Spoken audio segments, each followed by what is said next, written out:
കുണ്ടറക്കൽ പ്ലാന്റിന്റെ നിർമ്മാണം അന്തിമഘട്ടത്തിൽ. കമ്പനിയിൽ പുതുതായി നിർമ്മിക്കുന്ന പ്ലാന്റിന്റെ നിർമ്മാണം അന്തിമഘട്ടത്തിലാണെന്ന് PC വിഷ്ണുനാഥ് MLA പറഞ്ഞു. വൈദ്യുത വാഹനങ്ങൾക്ക് ആവശ്യമായ മോട്ടോറുകൾ നിർമ്മിക്കുന്ന പ്ലാന്റിന്റെ നിർമ്മാണ പ്രവൃത്തികളാണ് പുരോഗമിക്കുന്നത്. Kerala electrical and allied engineering KEL കമ്പനിയിൽ പുതുതായി നിർമ്മിക്കുന്ന പ്ലാന്റിന്റെ നിർമ്മാണം അന്തിമഘട്ടത്തിലാണെന്ന് PC വിഷ്ണുനാഥ് MLA പറഞ്ഞു. വൈദ്യുതി വാഹനങ്ങൾക്ക് ആവശ്യമായ മോട്ടോറുകൾ നിർമ്മിക്കുന്ന പ്ലാന്റിന്റെ നിർമ്മാണ പ്രവൃത്തികളാണ് പുരോഗമിക്കുന്നത്. പഴയ പ്ലാന്റുകളുടെ നവീകരണവും അന്തിമഘട്ടത്തിലാണ്. തൊഴിലാളികളുടെ ശമ്പള പരിഷ്കരണവുമായി ബന്ധപ്പെട്ട കരാർ ഒപ്പുവെച്ചെങ്കിലും നടപ്പാക്കിയിട്ടില്ലെന്ന പരാതി സർക്കാരിന്റെയും വ്യവസായ വകുപ്പ് മന്ത്രിയുടെയും ശ്രദ്ധയിൽപ്പെടുത്തുമെന്നും MLA പറഞ്ഞു.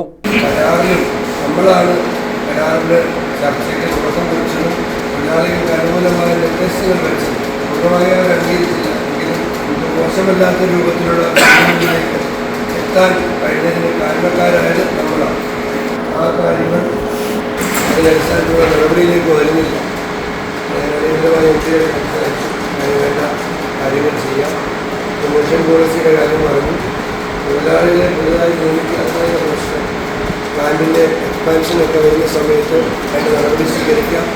പ്ലാന്റിൻ്റെ ഇനാഗുറേഷന് മുമ്പ് ഫെബ്രുവരി 1st വീക്കിൽ ഞാൻ ഒന്നുകൂടെ ഇവിടെ വരുന്നു. നമുക്ക് കുറച്ചുകൂടെ ശബ്ദമൊക്കെ ഉണ്ടാവും. ഇന്നലെ നമുക്ക് ഡീറ്റെയിൽഡായിട്ട് സംസാരിക്കാം. കുറച്ച് വർഷങ്ങൾക്ക് ശേഷം ഇതിനെ കാണാൻ പറ്റും. General manager Jithesh Venunath, personnel executives Babu, Ansila, INTUC KEL unit secretary KK Rajan, DCC secretary Raghu Pandavapuram, Perinad Murali, KS Kariya, Mathew, Johnkutty, JS Bijukumar, D Gopakumar, Sasikumar, Rajan, KR Ravi, Arun തുടങ്ങിയവർ MLAക്കൊപ്പം ഉണ്ടായിരുന്നു.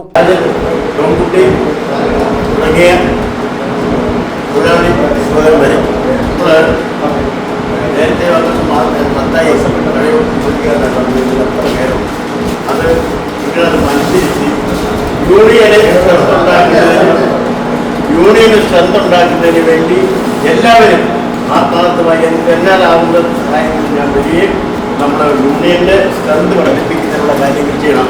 News bureau, Kundara.